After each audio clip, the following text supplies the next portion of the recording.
eu quero convidar você a compartilhar, você que está nos escutando, você que está nos assistindo, e vocês que estão aqui conosco compartilhando do culto dessa noite, que você possa, compartilhar com seus amigos, compartilhar com seus vizinhos, e que em todas as coisas o Senhor seja glorificado. Eu quero compartilhar com vocês a mensagem de hoje, recapitulando, as mensagens que o Senhor tem ministrado ao nosso coração. Nós estamos falando desde o começo do mês de março sobre uma jornada intencional com Jesus.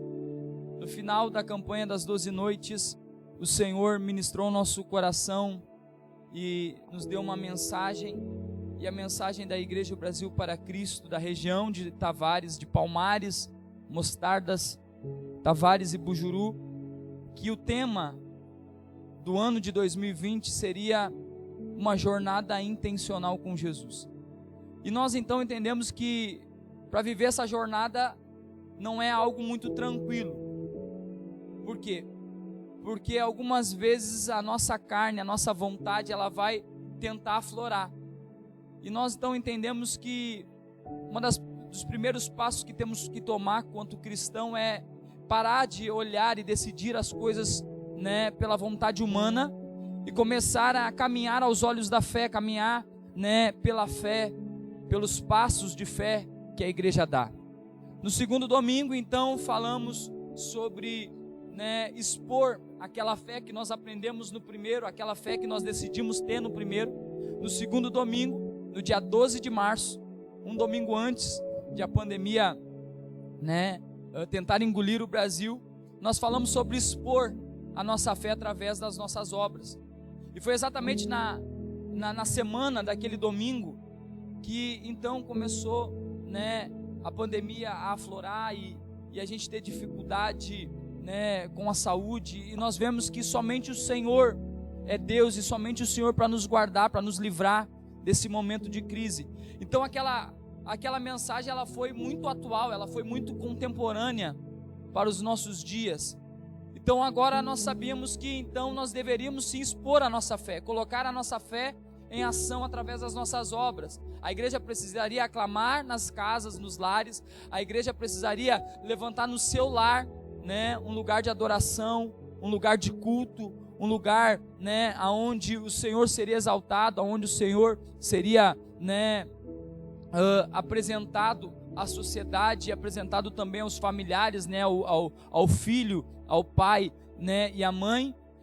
Depois entendemos e aprendemos com o Senhor que por mais que nós venhamos a ter essa jornada em Deus, uma jornada de fé, uma jornada de obras, nós não poderíamos ter medo, porque nós não deveríamos ter medo, porque o medo paralisa, o medo ele causa pânico, e o pânico nos paralisa, a gente fica paralisado, nós ficamos estagnados. O medo ele faz com que a fé seja abalada, o medo ele faz com que as suas ações sejam comprometidas. Então nós vimos que nós não deveríamos ter medo, porque no meio de uma jornada pode dar muitas coisas certas, mas algumas coisas podem dar erradas, e não é porque parece que está dando errado algumas das coisas, algumas das nossas atitudes ou das obras, ou um passo da nossa caminhada, não é porque está dando alguma coisa errada que o Senhor não está no negócio, o Senhor não está nessa jornada. E então entendemos na semana passada, no domingo passado, que poderíamos caminhar pela fé, praticar as nossas obras em Cristo, não ter medo, mas nós deveríamos agora, a partir dessa pandemia, a partir desse momento, a partir dessa jornada que começamos, em janeiro de 2020, então não viver um momento de avivamento, não viver um tempo de avivamento, ou também não viver, um dia de avivamento ou um ano de avivamento, mas começar agora a ter uma vida em avivamento. E uma vida em avivamento é todos os dias, nas 24 horas dos dias, do qual nós estaremos vivendo, que nós venhamos a viver para o Senhor, viver pelo Senhor, e viver ao Senhor, que nós venhamos a nos gastar e nos deixar gastar, que o Espírito de Deus ele possa, nos trazer tranquilidade, paz ao nosso coração, e que nós venhamos a cada dia estar crescendo em estatura, graça, sabedoria, mas que nós venhamos estar crescendo também na fé, caminhando de fé em fé, passos firmes, mas passos convictos, passos que não são passos motivacionais, né? Ou movidos por uma motivação, mas passos nessa jornada que nós vamos caminhar com passos de convicção de fé. Nós estamos fazendo isso porque cremos, porque sabemos que o nosso Redentor vive e Ele reina para sempre. E hoje nós então seremos ministrados pelo Senhor através de uma mensagem que ela tem. O tema dela, uma igreja avivada é uma igreja esperançosa. E então nós vamos caminhar pela esperança. Então nós vamos falar sobre esperança hoje. Nós vamos falar sobre o que a esperança nos traz de bom, o que a esperança nos traz de agradável. Obrigado, presbítero João. O que a esperança nos traz de convicção, o que a esperança nos traz de motivação, de fé. E nós vamos entender que, na verdade, nós precisamos não hoje, por causa do coronavírus, por causa do Covid-19, não hoje por causa da crise, do pânico, né? Por causa da crise instalada no mundo, mas que hoje nós venhamos a entender que é necessário a esperança em todos os momentos da nossa vida. Assim como a fé, assim como a visão de fé é necessária, assim como praticar as obras do Senhor mediante aos dias é necessário, assim como nós não ter medo diariamente é necessário para a jornada, assim como sermos avivados diariamente é necessário para a jornada, também termos esperança diariamente, sermos esperançosos diariamente é necessário para que nós venhamos a continuar e, o melhor, concluirmos a nossa jornada intencional com Jesus. Amém? E para isso nós vamos compartilhar o texto bíblico que está lá em Salmo de número 146, no versículo 5 e 6. Salmo 146. A palavra do Senhor nos diz: como é feliz aquele cujo auxílio é o Deus de Jacó, cuja esperança está no Senhor, no seu Deus, que fez os céus e a terra, o mar e tudo o que neles há, e que mantém a sua fidelidade para sempre. O salmista, ele traz a referência a nós, a nossa geração, a este tempo de felicidade, só que ele vincula a felicidade a Deus. Preste atenção, igreja. Ele vincula a felicidade a Deus. Ele não fala assim, como é feliz aqueles que vão à igreja. Ele não fala assim, como é feliz aqueles que ganham bem. Como é feliz, né, aqueles do qual tem uma família. Não, ele fala assim, como é feliz aquele cujo o seu auxílio é o próprio Deus, é o Deus de Jacó. E daí nós falamos hoje pela manhã, e nós estávamos meditando na mensagem, e o pessoal que está nos assistindo não vai entender, mas a igreja, né, entenderá.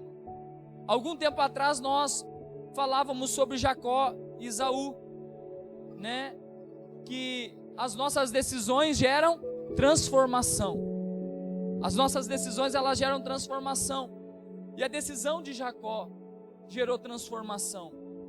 E nós então aprendemos que quando a Bíblia se refere ao Deus de Jacó, ele está trazendo exatamente o que o contexto do nome diz.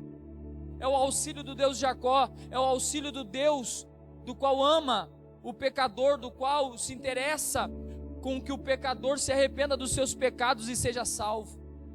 É o auxílio do Deus do qual perdoa os pecados daqueles que se arrependem, não de todos. A gente fala, o Senhor, né, tem misericórdia para com todos. Não, as misericórdias do Senhor são acesas e estão acesas sobre a humanidade desde que a humanidade se entregue a Ele. Desde que é tudo vinculado, é tudo linkado. Assim como a felicidade está linkada a Deus, a misericórdia de Deus está linkada ao arrependimento.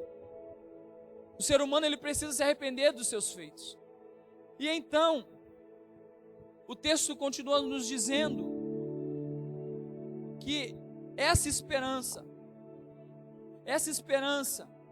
que está em Deus, não é uma simples esperança.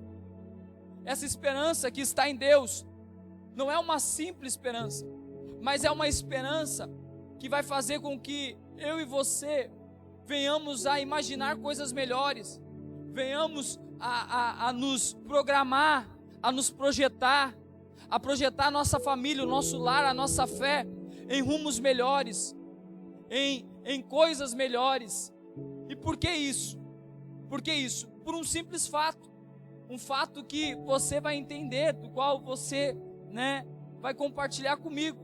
Por exemplo, uma pessoa que está doente, uma pessoa que está necessitada, uma pessoa que está enferma, você chega para ela e ela está enferma e o médico diz para ela: essa sua doença, essa sua enfermidade vai durar 1 mês e você vai vir à morte, vai vir a óbito.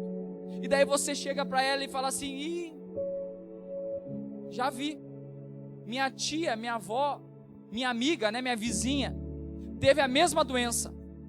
O médico falou 1 mês, durou 2 dias, morreu. Essa pessoa ela vai ter esperança alguma e um futuro melhor? Não. A gente vai desmotivar ela.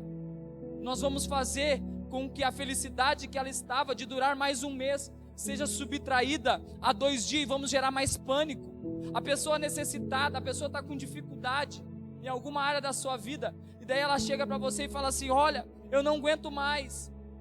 Daí você chega para ela e fala assim: nem me fala, porque eu não aguento também, eu tenho vontade de me matar todos os dias. Essa pessoa ela vai ter esperança boa? Não. Essa pessoa provavelmente não vai ser uma pessoa esperançosa. Na verdade, nós vamos terminar de matar essas pessoas. Agora, se chega o necessitado, ou se chega o enfermo, chega para você na sua casa, no seu lar, chega uma pessoa com pânico da pandemia, depressiva, oprimida, pelo pânico, pelo caos, chega para você e fala assim: eu não aguento mais, eu não aguento mais essa enfermidade, o médico me deu 1 mês, o médico me deu exatamente 1 mês de vida. Ou chega para você e fala assim: eu não tenho nem o que comer, e você fala para essa pessoa: eu não sei o que aconteceu semana passada, mas eu estava no culto, e o pastor chamou nós para orar lá na frente, e tinha uma pessoa enferma, que há muito tempo estava enferma, que os médicos tinham condenado ela. Quando o pastor orou por ela, ela foi curada. Ela trouxe os exames agora para testemunhar, e comprovou de forma a favor da medicina, comprovou que ela está curada. Essa pessoa ela vai ter esperança, sim ou não? A questão, na verdade, é onde a igreja está se encaixando no meio da sociedade. A igreja ela sempre foi uma instituição do qual deveria trazer paz, esperança e amor, que deveria trazer fé, esperança e amor. Mas algumas vezes nós promovemos, na verdade, aquilo que a gente chama de testemunho, A pessoa vem toda feliz dizendo: comprou um carro, comprei um carro 0, irmão. Vai, gastador, isso vai te dar problema, a peça é cara, o IPVA é caro. Pessoal, quando o irmão chegar e falar para você: comprei um carro novo, você tem que dar glória a Deus, aleluia, que Deus te multiplique, que Deus esteja com você.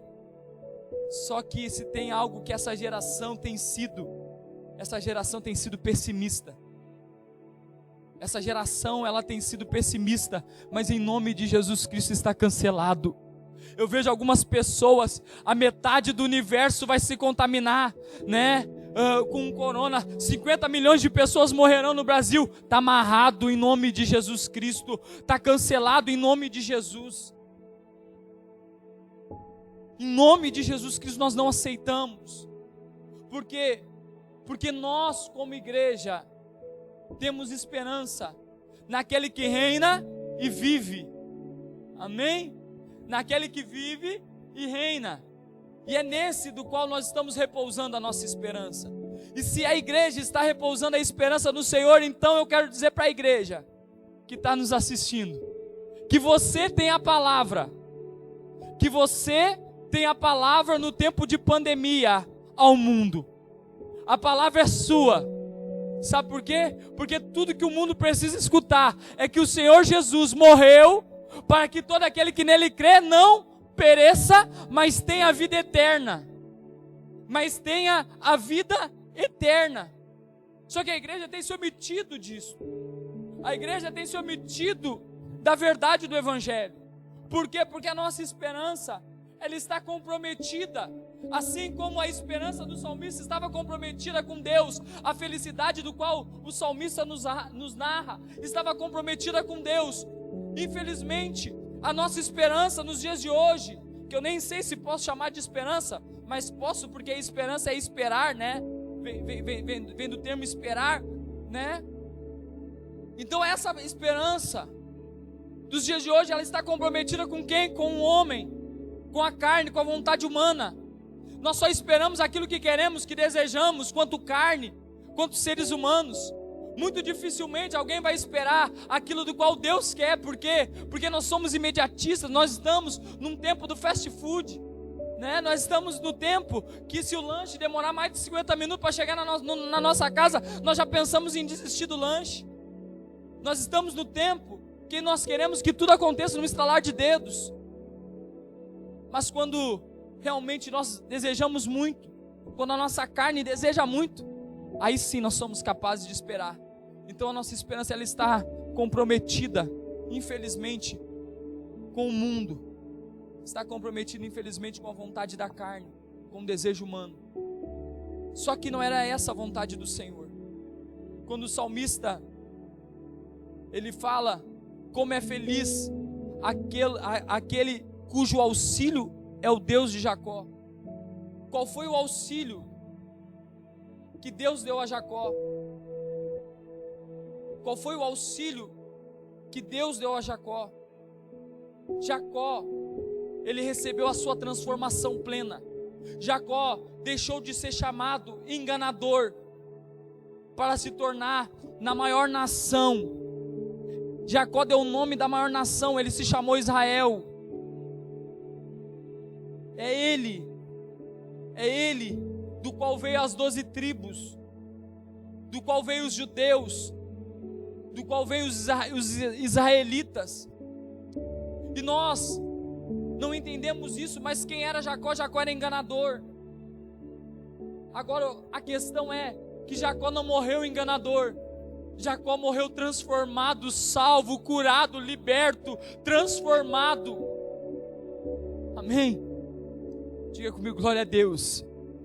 Aí em casa, eu estava falando esses dias, porque eu não sei se na sua casa você tem dado glória a Deus, mas você que está em casa, diga comigo, glória a Deus. Você que está aqui também, diga comigo, glória a Deus. Todo mundo então, diga comigo, glória a Deus. Diga comigo, aleluia. Diga comigo, bendito seja o Senhor. Sabe? Comece a exaltar o nome do Senhor. Só que não era esse o propósito, e o texto continua dizendo assim, cuja esperança está no Senhor, no seu Deus. Agora quem é esse Deus? Porque algumas vezes nós podemos dar desculpa, não estamos confiando, não estamos tendo esperança, porque nós não sabemos a quem servimos. Olha quem é esse Deus, né? No seu Deus, que fez o céu e a terra, o mar e tudo que neles há, e que mantém a sua fidelidade para sempre. Nós estamos falando de um Deus, nós estamos falando de um Senhor, que por mais que o ser humano peque, que por mais que o ser humano erre, por mais que, né, o povo, né, do Antigo Testamento pecava, o Senhor sempre dava um jeito, sempre levantava um homem, né, nem que seja um homem, o Senhor levantava. O Senhor levantou Moisés, o Senhor levantou Noé, o Senhor levantou Jacó, o Senhor levantou Abraão. Um homem, para que então a misericórdia dele viesse novamente a se acender a uma nação, a um povo. É esse o Senhor do qual nós devemos colocar nossa esperança. Agora eu vou perguntar se há lugar melhor. Se há lugar melhor para que eu e você repouse a nossa esperança do que aquele que criou tudo e todos. Há lugar melhor para que eu e você repouse a nossa esperança do que o lugar aonde aquele que reina, que vive para sempre, do qual é a própria criação. Não há lugar melhor. Se eu e você repousar nossa esperança no Senhor, nós vamos entender que a esperança nos traz coisas incríveis, nos faz coisas inéditas, nos faz coisas, fantásticas. E a primeira coisa que a esperança nos traz, e faz com que nós venhamos a entender um pouco mais, a esperança, ela nos acrescenta a fé. A esperança faz com que nós venhamos a crer mais. Porque a Bíblia diz que se nós crermos, vamos ler lá em Hebreus. Vamos lá. Hebreus capítulo 11. Hebreus capítulo 11, versículo 1 diz assim: ora, a fé é a certeza daquilo que esperamos e a prova das coisas que não vemos. É a certeza do quê? Da esperança. A fé é a certeza da esperança. A fé é a certeza daquilo que esperamos. E a prova das coisas que não vemos. Isso é fé. Agora no capítulo 10 de Hebreus, vai dizer assim: apeguemo-nos com firmeza à esperança que professamos, que cremos, que acreditamos. Qual é a esperança que cremos?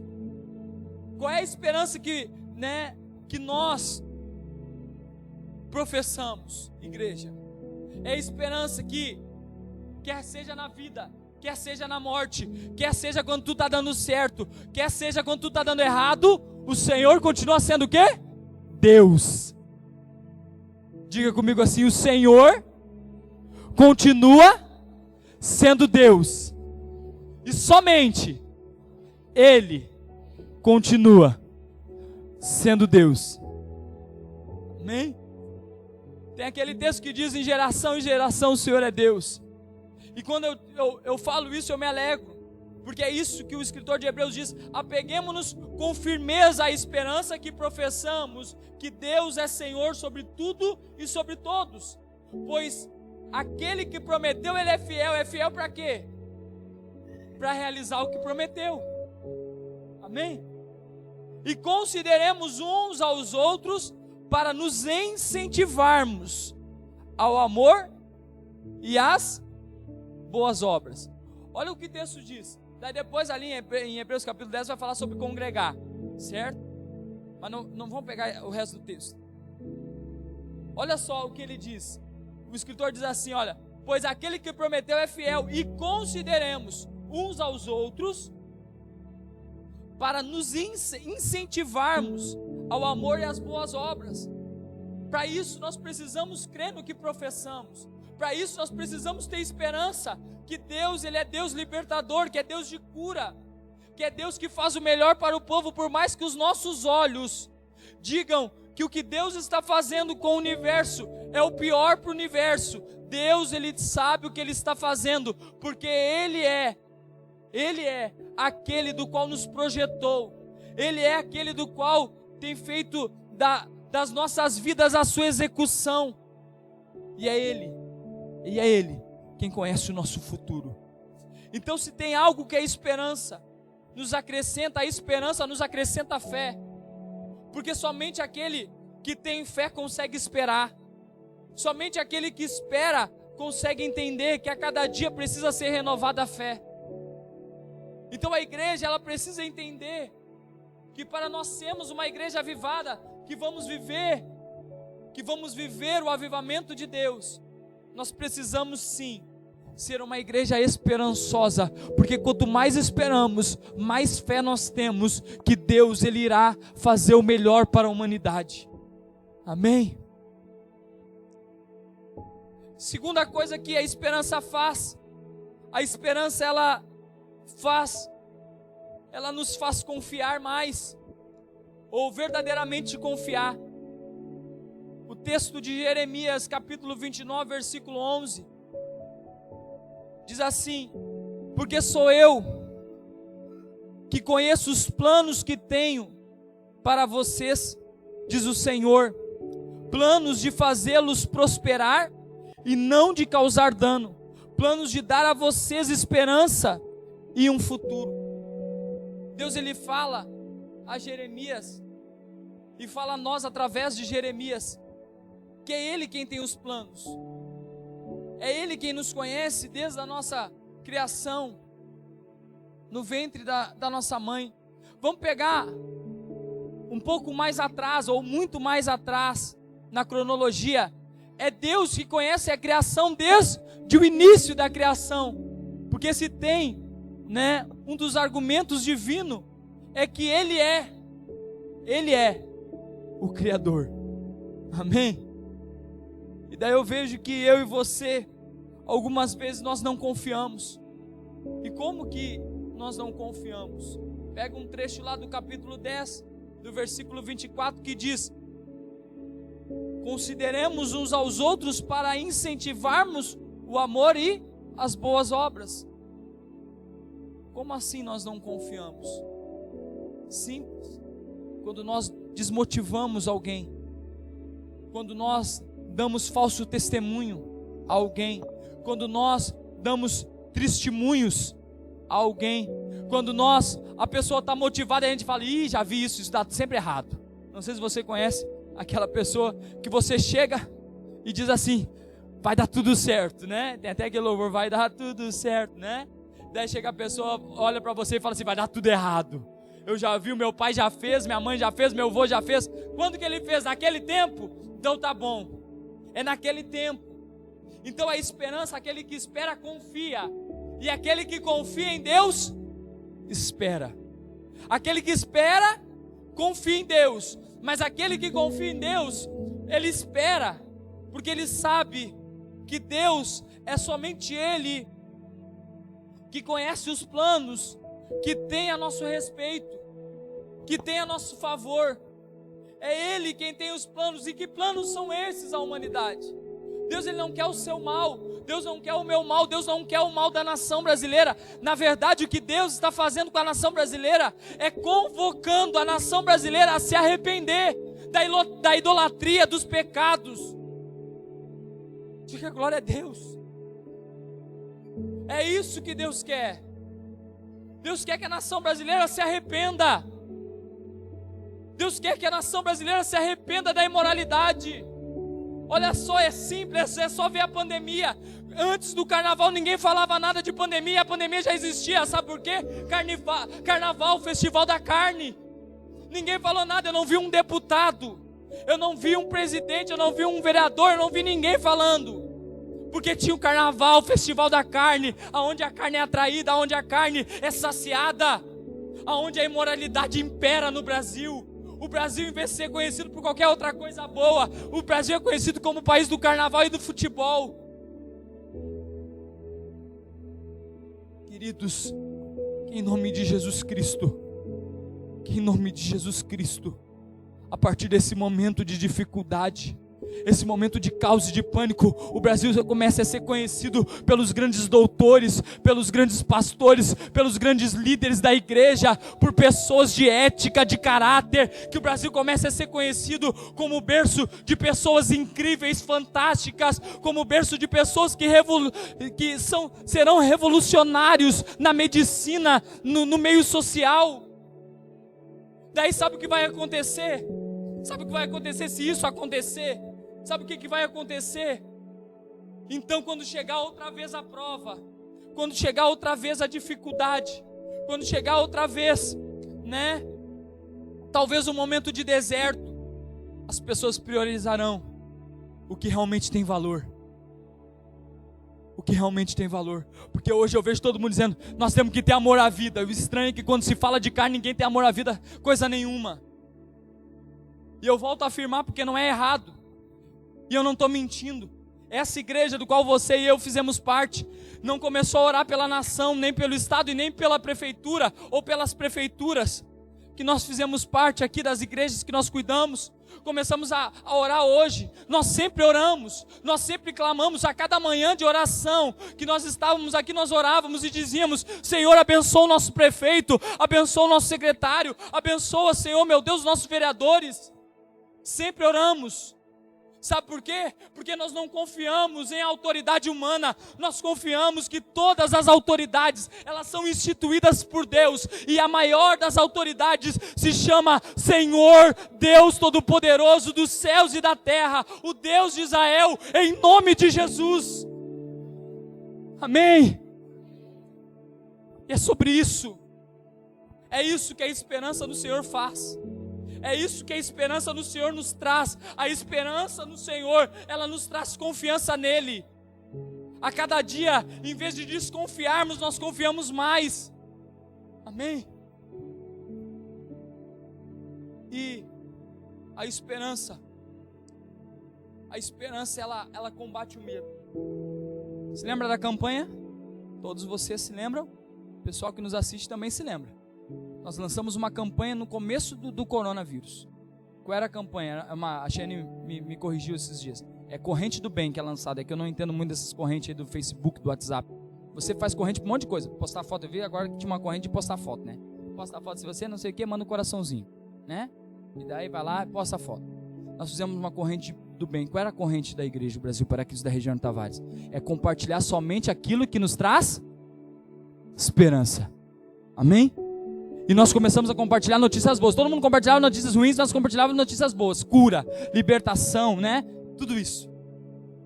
Agora, se tem uma coisa que a esperança combate o medo, combate o pânico, é por isso que as pessoas não querem que você tenha esperança. É por isso que muitas vezes algumas pessoas não querem que você tenha esperança, que você confie, que você creia, que você tenha fé. Sabe por quê? Porque a esperança, ela faz com que o povo avance.